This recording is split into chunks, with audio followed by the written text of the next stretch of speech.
Hello and welcome to another Bad Comic Review. This time we're looking at Mephisto versus the Avengers. This is Mephisto versus issue 4, the final part of the 4-part series. Now we start off with Rogue and the other X-Men trapped in Mephisto's realm, and one by one they slowly start to fade away, and Rogue is left alone. And it turns out that when she absorbs someone's power, she absorbs part of their spirit as well, which is why they go unconscious. Well, Mephisto is able to temporarily hold them by controlling Rogue, but he can't actually keep them. They end up going back when the power fades, just like when they become conscious again after Rogue's done using their power effectively. It's a short burst of control that she has. So thinking this is a form of weakness, several of the demons attack him because they've never seen anyone be let go or escape from him before. And it's true, he is weakening because his realm is starting to crumble, but he's able to fight them off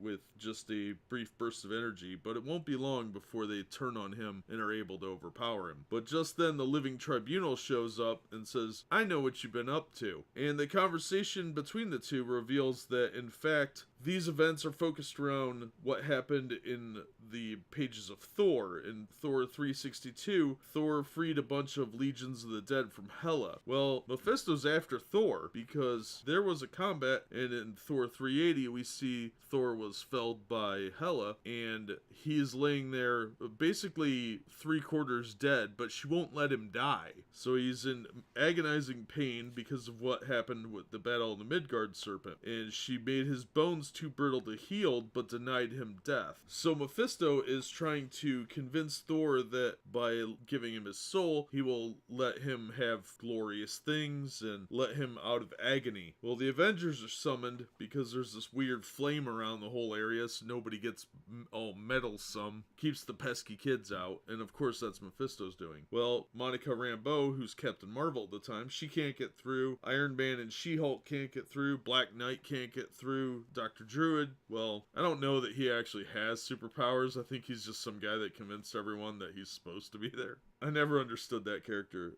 He's cool in his own, but not in the Avengers. So anyway, Hel shows up, and Hela's trying to say, "Hey, all Asgardians are supposed to be mine. You know the pacts." And Mephisto says, "Well, you've broken those on your own. You've had humans in your domain. Fair is fair." Rogue gets the idea that she could save Thor by kissing him and getting his powers, but when she goes over and touches him, it actually just boots his soul out of his body, which lets Mephisto wrap him in Mystic Mylar to keep him fresh, preserve him like you would any good collectible, which I think is actually where the Mystic Mylar comes from, but I don't know. So trapped in the Mystic Mylar, he effectively has Thor, and he kicks Rogue out because he doesn't need her anymore. So she goes back, joins the X-Men back in the X-Men mansion, and they start to argue again, Hela and Mephisto. Hela opens up the flames and lets the Avengers in, and this doesn't work out too well. Hela manages to grab Thor and tries to get the Mystic Mylar off him, and the Avengers realize that Thor looks dead, and they start fighting with Mephisto, but they really aren't standing much of a chance. He knocks Wonder Man down, and Wonder Man's the strongest one on the team, catches Cap's shield, knocks him around, and in the meantime, he's locating with his mind where Hela went with Thor, and then confronts them, grabs Thor, and says, "Look, you're obviously trapped here, your mortal body is completely destroyed, join me." And Thor says no. He tries torturing him, that doesn't work. He tries bribing him, that doesn't work. Tries eating him, and that doesn't work. And he realizes that Thor is effectively unbreakable. He's not going to submit, willingly or otherwise, to Mephisto's machinations. Well, then he's forced to kind of give it up, and Hela takes Thor back, throws him back in his body,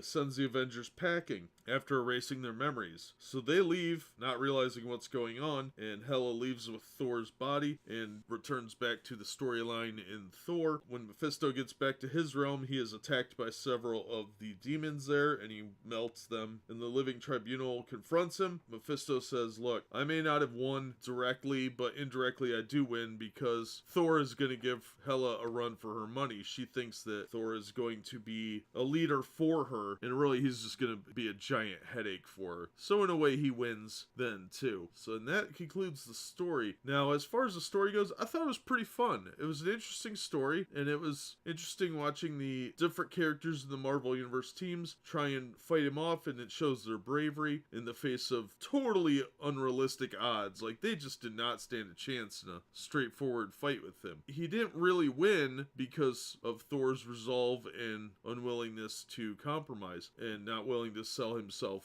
just because he's suffering. So it's an interesting story. I thought Al Milgram and Bashima did a great job. It was all around a fun book. Everybody did a wonderful job on the book, and it really held up pretty well. And I like a lot of the 80s stuff, so it was a good nostalgia trip on top of that. But it was interesting that they worked in so much of what was happening at the time in other titles. You didn't feel like you were out of place. You know, they gave you enough to work with that and referenced what book it was in, that you didn't feel like you had to go buy a bunch of other books to get caught up. They did it in just a few sentences, maybe a couple panels at most, and you were informed enough to keep going with the story. So that was really cool. But I recommend this one. I hope they reprint it again. And if you get a chance to pick it up, it's pretty cheap now. It's not particularly valuable, but it is a lot of fun to read. If you like old Marvel, back before all the SJW political nonsense, this is definitely a good title for you. So that's going to do it for me. As always, thank you so much for listening and supporting the channel. If you like what we're doing here, please hit like and consider subscribing, and we hope to see you on the next one.